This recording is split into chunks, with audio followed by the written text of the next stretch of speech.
Hey creators and changemakers, have you ever wondered why does follow your passion so often leave people stuck, frustrated, or lost? In So Good They Can't Ignore You by Cal Newport, we uncover the truth. Passion isn't the starting point, it's the result. Today, we'll hear stories from Steve Jobs, J.K. Rowling, and APJ Abdul Kalam showing that mastery comes first, passion follows, and meaning grows. Welcome back to Read with Joy, where books spark bold change. Let's master skills, build career capital, and create work too valuable to ignore. Let's dive in. Chapter 1, The Passion Trap. Why is following your passion not working? Because passion alone doesn't guarantee a successful or satisfying career. Most people don't start with clarity. They grow into it by building rare skills. Steve Jobs is often remembered for his passion for Apple. But what people forget is that he didn't actually start with passion. Jobs first explored calligraphy, electronics, and design, skills he picked up along the way. It was only after years of building these rare skills that his true passion for Apple's vision came alive. The truth is, passion follows mastery, not the other way around. Lesson: don't chase passion first. Build skills that make passion possible. Chapter 2, Passion is Rare. Why can't I find my one true passion? Because most people don't have a pre-existing passion that matches a job. Passion emerges after you commit to mastery. Harry Potter didn't begin as J.K. Rowling's lifelong passion. She studied French, worked as a teacher, and took on odd jobs to survive. But as she committed to writing, draft after draft, her skills grew stronger. That mastery turned into a passion, and passion turned into a global phenomenon. Lesson: passion is not discovered, it's developed through mastery. Chapter 3, Passion is Dangerous. Why does chasing passion sometimes lead to misery? Because it can cause you to reject good opportunities while waiting for a perfect fit. It often creates stress when your job isn't magical. Chris Gardner, the man behind The Pursuit of Happiness, didn't chase passion, he chased survival. At one point, he was homeless with his son, but he grabbed the opportunity to intern as a stockbroker. It wasn't his perfect passion, but it became the path to a new life. If he had waited for the ideal dream job, he might have stayed stuck in misery. Lesson: don't wait for a magical fit. Grow passion from the opportunities you seize. Pause and think. Are you waiting for a lightning bolt of passion? Or are you showing up and building skill, even when it feels uncertain? Chapter 4, The Clarity of the Craftsman. Why should I care more about what I offer than what I want? Because focusing on the value you create makes you indispensable. Michelangelo didn't obsess over what he wanted, he obsessed over what he could create. From painting the Sistine Chapel ceiling to sculpting David, he poured years into perfecting his craft. His unmatched mastery made him indispensable and unforgettable in history. Lesson: true clarity comes when you focus on value, not desire. Chapter 5, The Power of Career Capital. Why do some people have amazing jobs I don't? Because they've built rare and valuable skills others need. Oprah Winfrey's career proves the power of career capital. She didn't start with the perfect job. She built rare skills in storytelling, interviewing, and connecting with people.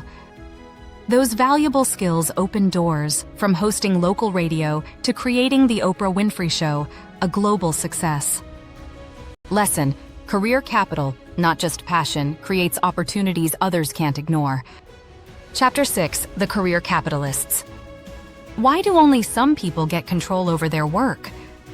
Because those with rare skills earn the power to choose. Career capital gives you leverage to shape your path. Bong Joon-ho, the director behind Parasite, didn't get creative freedom overnight. He first built his career capital, making films like Memories of Murder and The Host that proved his skill. Step by step, his work earned him trust, and that's what gave him the power to create his masterpiece. Lesson: career capitalists win freedom because rare skills create leverage. Pause again and rethink. Are you focused on what you want from your job, or on becoming so valuable they can't ignore you? Chapter 7. Becoming a craftsman. Why does improvement feel so slow even when I work hard? Because real mastery comes from deliberate practice, not mindless repetition. Excellence requires effort, feedback, and discomfort. Serena Williams, one of the greatest tennis champions in history, shows what becoming a craftsman really means. She didn't rise to greatness by just hitting balls for hours. She focused on deliberate practice, correcting every flaw, and pushing through discomfort. That constant cycle of effort and feedback made her a 23-time Grand Slam winner. Lesson: becoming a craftsman is slow, but deliberate practice turns effort into mastery.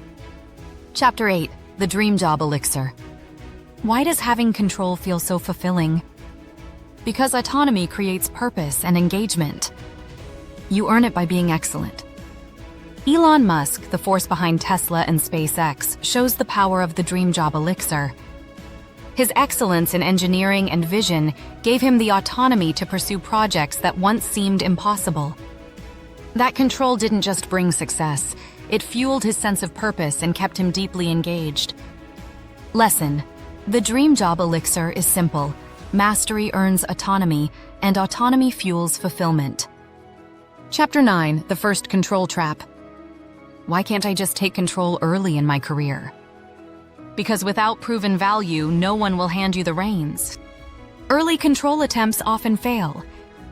Mark Zuckerberg didn't get control of Facebook on day one, he earned it. In the beginning, he was just another college student with an idea. Only after proving value and showing Facebook's massive growth did he gain the power to lead and shape the company. Lesson: the first control trap teaches us control comes after value, not before. Now reflect the learnings. Are you trying to gain control, or trying to earn the skills that deserve it? Chapter 10. The Second Control Trap. Why do companies resist giving you real freedom? Because they benefit more from controlling your skills than sharing power. Leverage is the only key. Peter Jackson didn't start with Lord of the Rings. He proved his value through smaller films, then got creative control. Lesson: if you want freedom, be too valuable to ignore. Chapter 11. Avoiding the control traps. Why is gaining control so risky? Because without leverage, you might lose more than you gain. Strategic patience wins.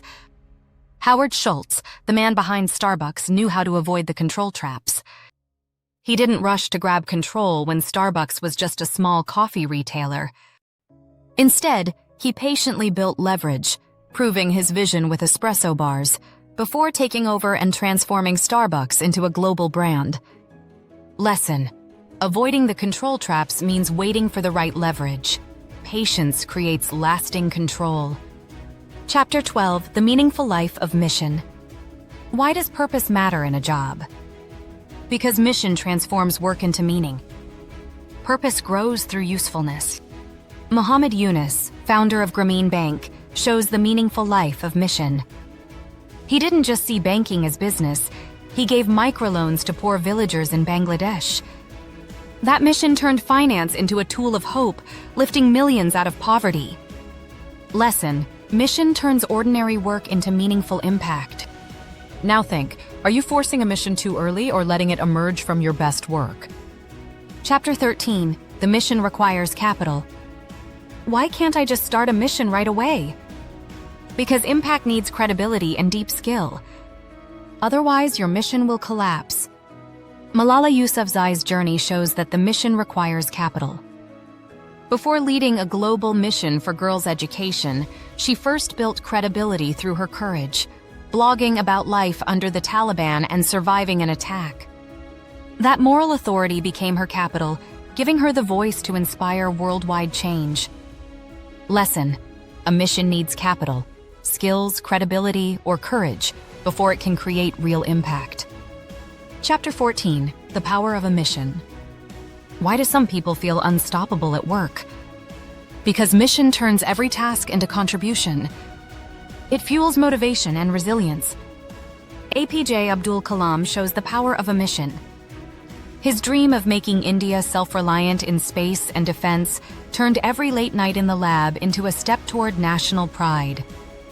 That mission gave him resilience, even when projects failed, and ultimately made him the Missile Man of India. Lesson: a mission gives ordinary work extraordinary meaning. Chapter 15, The Mission-Driven Career. Why does everything click for some people? Because their mission aligns with their mastered skills. Their work becomes contribution, not just performance. Mahatma Gandhi's life reflects a mission-driven career. He mastered the skill of nonviolent resistance and aligned it with his mission of India's freedom. His work was never just about performance. It was a lifelong contribution to humanity. Lesson: a mission-driven career begins when skills and purpose walk together. And that's the journey through So Good They Can't Ignore You, a book that rewrites the myth of passion. Cal Newport shows us that the path to fulfillment isn't waiting for a lightning bolt of inspiration. It's about mastering rare skills, turning them into career capital, and aligning them with a mission that makes every day meaningful.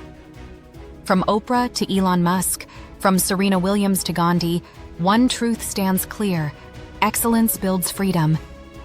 Passion follows mastery. Meaning emerges with purpose. If you want more, explore 40+ life-changing book summaries at www.readwithjoy.in or email us for a physical copy. Now it's your turn. Share in the comments. Are you chasing passion or building skills that make you irreplaceable? Don't forget to like, subscribe, and hit the bell icon. Thanks for watching. This is Read with Joy. See you in the next one.